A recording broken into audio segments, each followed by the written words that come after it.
apa yang dinubuatkan oleh Yesus, Kristus palsu akan melakukan tanda yang dahsyat dan mukjizat. Ayat berapa itu? Coba, cuma. Matius 24 ada. nomor 24. Ya. Berarti yang dimaksud di sini Kristus kalian kan?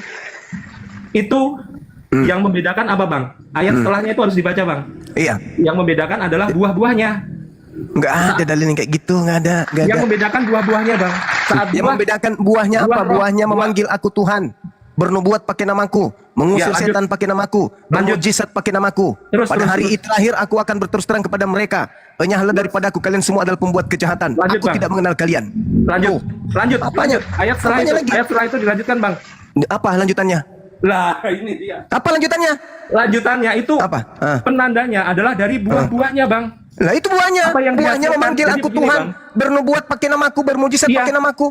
Betul. Kalau ada yang bernubuat pakai nama Tuhan dan menghasilkan mujizat, tapi buahnya adalah kejahatan.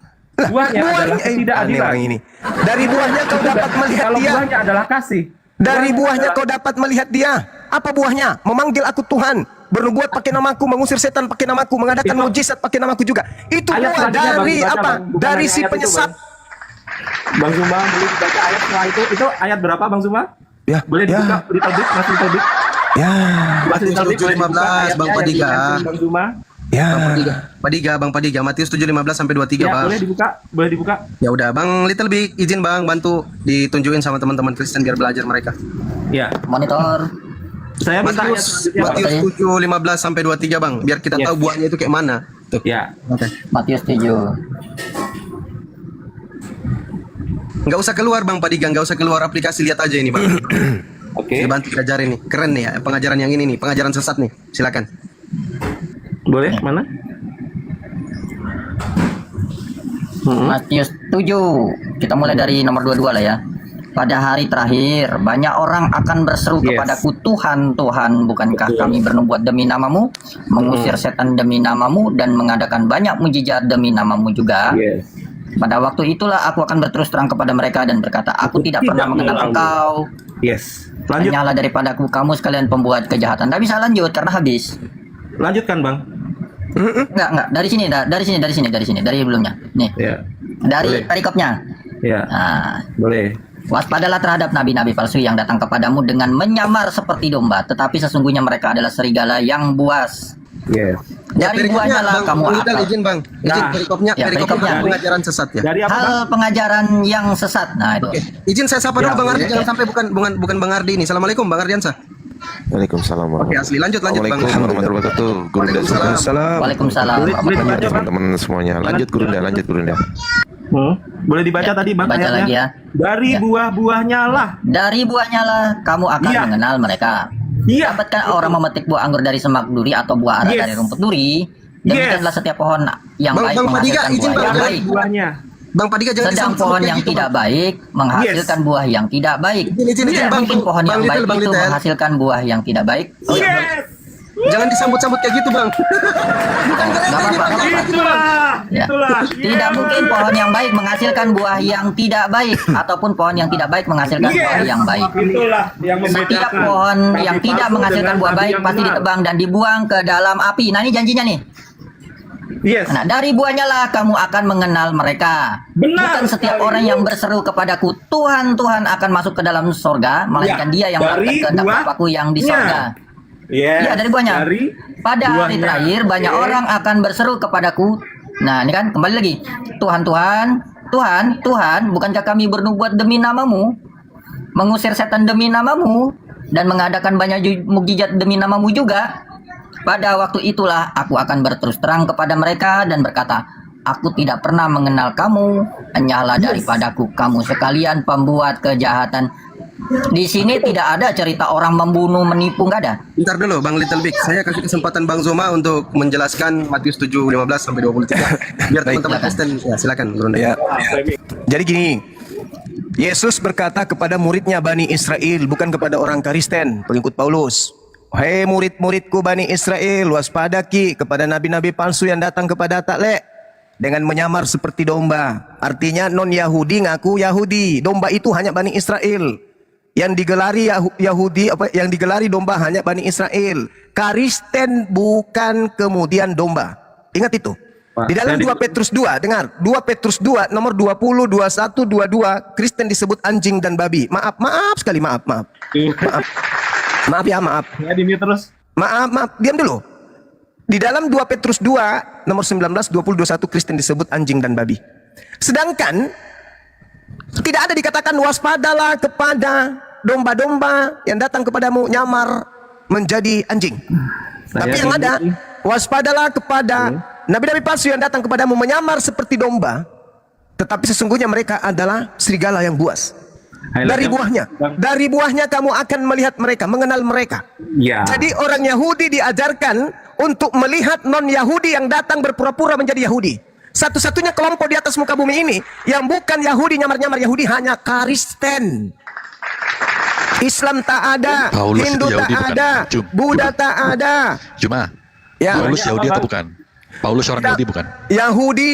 Yahudi berarti Paulus nggak sesat kan? Nah, Paulus mendirikan agama baru namanya Kristen. Oh, Untuk alright. dengar. Bang Hanzo, gantian. Dengar. Berbicara mengenai Paulus, Kejadian 49 nomor 27, keturunan Benyamin akan berlaku seperti serigala, merampas pada pagi hari dan membagi-bagikan pada sore hari. Paulus keturunan Benyamin merampas kemudian Torah lalu membagi-bagikan kepada bangsa Roma. Catat itu, catat baik-baik, catat itu penggenapannya.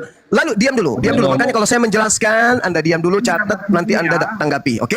Jadi Yesus berkata kepada orang Yahudi, waspadalah kepada orang Kristen yang datang kepadamu menyamar seperti domba, padahal mereka bukan domba, mereka adalah anjing. Dari buahnya kalian bisa mengenalnya. Memanggil aku Tuhan, bernubuat pakai namaku, mengusir setan pakai namaku, bermujizat pakai namaku. Pada hari itulah nanti aku akan berterus terang kepada Kristen, penyalah daripadaku. Aku tidak mengenal kalian, kalian semua adalah pembuat kejahatan.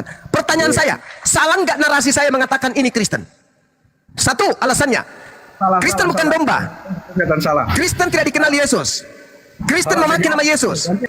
Kristen membawa nama Yesus. Kristen memanggil nama Yesus Tuhan, bernubuat, mengusir setan, bermujizat pakai nama Yesus. Seluruh nubuat yang dijadikan Yesus sebagai ajaran kepada Bani Israel digenapi oleh Aliteng. Silakan Anda bantah. Ada nggak kelompok di luar Kristen yang memanggil Yesus Tuhan, bernubuat, Aliteng, mengusir siapa setan, Aliteng? dan seterusnya? Tak ada selain Kristen. Ya, jangan tandrum, Bang. Yang jelas ya tadi dikatakan dari buahnya kamu akan mengenal mereka. Itu jelas tegas sekali. Kita lihat buahnya dari Rasul Paulus. Dahulu dia adalah pembunuh. Tidak begitu. Hei, dongok, Bahlul. Tidak begitu. Jangan tandrum.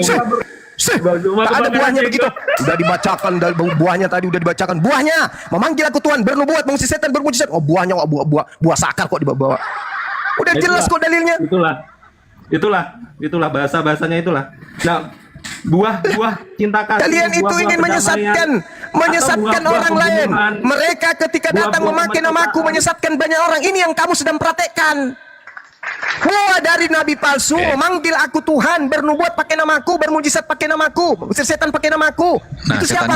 Cuma Itu setannya siapa? terusir nggak? Setannya terusir Itu nggak, siapa? Cuma? Setannya terusir nggak waktu diusir pakai nama itu? Terusir dong. Iya udah, berarti yang bisa ngusir setan siapa cuma?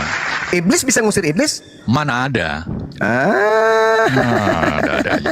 Iblis kok ngusir iblis? Tidak bisa toh. Ketawa. Kalau ada Ngeri. dalilnya gimana? Sakit. Kalau ada dalilnya gimana? Silakan kita Kita- uji. Boleh ya? Bisakah iblis mengusir iblis? Coba dalilnya mana? Matius 12. Ayat? Tunggu. Nggak ada. Tunggu, Matius 12 data berapa itu teman-teman? Nggak ada. Antara data 26 sampai 28. Kalau bukan 26, 27, 28. Sorry, saya lupa. Maklum, sudah ganteng soalnya. Ayo. Justru ayat itu. Tunggu dulu, jangan justru. Ini saya baca. Matius 12 ayat 25. Tapi Yesus mengetahui pikiran mereka lalu berkata, setiap kerajaan yang terpecah-pecah pasti binasa dan setiap kota atau rumah tangga yang pecah tidak dapat bertahan. Demikian juga kalau iblis mengusir iblis, ia pun terbagi-bagi dan melawan dirinya sendiri. Bagaimana kerajaannya dapat bertahan? Loh, Iblis mengusir iblis. berarti Anda nggak paham konteks ayat ini. Udah. Maksud- Anda kan mengatakan Jadi, mana ada sabar, dalilnya? sabar. Anda tadi Sabar. mengatakan mana ada dalilnya? Ternyata iblis bisa mengusir iblis. Ya, astaga, sabar. Kalau iblis mengusir iblis, kerajaannya nggak bisa bertahan, alias rubuh kerajaan iblis. Gimana sih? Memahami ayat aja gabrul. Ya Iya, udahlah. tapi ada kan penderitaanmu iblis itu. mengusir iblis? Ya ampun, itu analogi Zuma. Analogi. Jadi, memang sabar. kepintaran daripada penyesat itu memang sudah level langit. Oh, berarti saya pintar ya?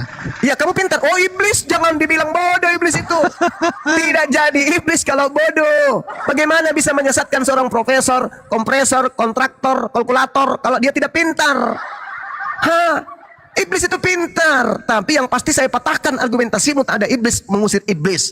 Jadi ketika iblis mengusir iblis dalam nama Yesus, ada berarti. Makanya coba, Yesus datang nih. Anda perhatikan dalil itu. Pada hari terakhir nanti banyak orang memanggil aku Tuhan, bernubuat, mengusir setan. Bukankah kami mengusir setan pakai namamu? Berarti terjadi dong? Terjadi. Pakai nama siapa? Yesus Kristus. Pertanyaannya, kenapa Yesus Kristus tidak mengenal orang yang menyebutnya Yesus Kristus untuk mengusir setan? Berarti yang datang kepada mereka yang mengusir setan pakai nama Yesus itu siapa? Seperti misalnya, Rusuli Lubis, mengusir penyakit, mengusir setan, pakai nama Yesus. Ketika nanti Yesus datang kepada Rusuli Lubis, aku tidak mengenal kau, wahai Rusuli Lubis. Jadi Yesus Kristus yang datang membantu Rusuli Lubis itu siapa? Setan dalam nama Yesus. Makanya Yesus berkata, waspadalah kepada penyesat yang datang kepadamu memakai namaku dan berkata akulah Kristus. Berarti penyesat ini datang kepada Paulus, datang kepada Ananias, datang kepada Markus, datang kepada penulis di Patmos dengan memakai nama Yesus. Begitu juga yang datang kepada para murtadin. Tu malam aku salat tahajud, lalu aku tidur, lalu aku kedatangan orang gondrong berjubah putih, wajahnya bercahaya. Terus kenapa kau tahu itu Yesus? Karena selama ini yang gondrong begitu Yesus. Makanya kau disuruh apa? Aku disuruh mandi di sungai, Pak. Oh, dibaptis itu? Iya. Nah, ceritalah kau ke pendeta. Habis itu dikristenkan. Yang datang kepadamu Yesus. Pret. Waspadalah kepada penyesat yang datang kepadamu memakai namaku dan berkata akulah Kristus. Mereka akan menyesatkan orang banyak. Itulah yang datang kepada Paulus. Akulah Yesus yang kau aniaya. Bagaimana dengan yang keluar dari tanah? Yesus berkata, sekarang juga dunia telah dihakimi. Sekarang juga penguasa dunia yaitu iblis dilemparkan keluar. Keluar dari mana? Itu tadi, tanda angkatan jahat minta satu tanda. Dan tidak akan diberikan tanda angkatan jahat selain anak manusia keluar dari perut bumi. Itu tanda untuk siapa? Angkatan jahat. Ya kata Yesus, Matius 24. Yesus palsu akan melakukan tanda dahsyat. Keluar dari kubur pada hari ketiga, tanda dahsyat enggak? Dahsyat. Menyesatkan banyak orang. Pergilah ke seluruh dunia. Jadikanlah seluruh manusia jadi muridku. Itu siapa? Kristus palsu. Menyesatkan banyak orang enggak? 2 miliar lebih manusia dihilangkan otaknya menyembah kepada makhluk yang keluar dari kubur. Sampai sini kalian sadar? Maka pada hari terakhir kalian datang kan? Ketika datang Yesus, kalian datang. Yesus, I love you full. Kami Kristen loh pengikutmu. Lu siapa? Gue memanggil namamu, bermujizat, bernubuat pakai namamu juga. Sorry ya, sorry lah. Aku tidak mengenal kalian. Kalian semua adalah pembuat kejahatan. Enyah daripadaku. Diusir oleh Yesus. Emang enak? Emang enak? Kenapa? Karena kalian tidak melakukan kehendak Bapa. Apa kehendak Bapa? Sabat hari Sabtu, kalian hari Minggu. Apa kehendak Bapa? Percaya kepada Yesus, kalian percaya kepada Paulus. Apa kehendak Bapa? Jangan kau rubah aturanku, pegang aturanku pada saat kau duduk, baring, berjalan dan seterusnya. Ajarkan anak-anakmu. Tuliskan kemudian tuliskan kemudian di pintu-pintumu. Tuliskan. Tapi kalian merubahnya. Kalian menganggapnya sampah. Kalian menganggapnya tinjak. Kemudian Tuhan mengajarkan sunatkan kulupmu. Kau rubah lagi sunat kulup. Semuanya kau rubah. Kehendak Bapa tak ada yang kalian lakukan. Apa kehendak Bapa yang menghantarkan kalian menjadi Kristen? Tak ada. Itu siapa, Syuma? Bapa itu ada 2, saudara. Yang pertama Bapa yang disebut oleh orang-orang Yahudi sebagai pencipta langit dan bumi. Yang kedua adalah Bapa yang disebut oleh Yesus sebagai iblis. Siapa itu? Bapa iblis adalah yang mau menyalibkan Yesus dan yang mengimani penyaliban sebagai karya penyaliban bapaknya. Iblislah yang menjadi bapakmu dan kamu mau melakukan keinginan-keinginan bapakmu. Siapa yang menginginkan penyaliban? Iblis. Siapa yang menerima hadiah dari iblis? Aliteng. Sabar, aliteng dah ada aliteng. Bentar ya. Bentar. Jadi yang memerintah hari Sabat tadi Bapak yang mana? Apa? Yang menyuruh ibadah hari Sabat itu Bapak yang mana? Bapak yang disembah oleh orang Yahudi itu menurut tradisi mereka pencipta langit dan bumi. Amsal 3 nomor 11 nomor 12. Kenapa mereka menganggap Bapak itu, Tuhan itu sebagai Bapak? Karena Bapak intim terhadap mereka. Di dalam Al-Quran disebutkan inni ma'akum. Aku jadi Tuhanmu bersama dengan mereka. Tuhan orang Yahudi sama atau beda? Mereka memanggil kemudian dengan panggilan Bapa, dan mereka salah tafsirkan, sebagian dari mereka mensalah tafsirkan kemudian panggilan Bapa itu. Seakan-akan mereka itu anak Tuhan, bebas melakukan segala-galanya karena merasa sebagai anak Tuhan. Padahal dalam kaidah yang benar, berdasarkan Amsal 3 nomor 11-12, disebut Bapa Tuhan itu karena Tuhan itu mendidik hambanya seperti seorang ayah yang mendidik anaknya. Oke, boleh nggak Bang Zuma memanggil Tuhannya sebagai Bapak? Boleh nggak? Oh, nggak bisa, kami bukan orang Yahudi. Berarti beda. Kami bukan orang Yahudi. Berarti beda dong. Ya terserah, mau beda mau tidak, kami tidak bisa memanggil Tuhan kami Oh, dengan panggilan terserah. Bapa. Oh, terserah gimana Lah, sih? dasar kami bukan kitabnya orang Yahudi, dasar kami Al-Quran. Gimana? Ya dong? udah beda gitu dong. Beda. Ya terserah, kalau kau mengatakan beda ya beda. Terserah. Lah emang kenapa? Ya Emang udah kenapa? beda. Ya, Jadi terserah. Bapaknya Yesus Tuhan yang benar bukan? Tuhan yang benar. Benar. Kalau Tuhan Anda Benar. benar nggak? Ya benar. Jadi ada berapa yang benar? Ada satu. Tadi tunggal. Apa?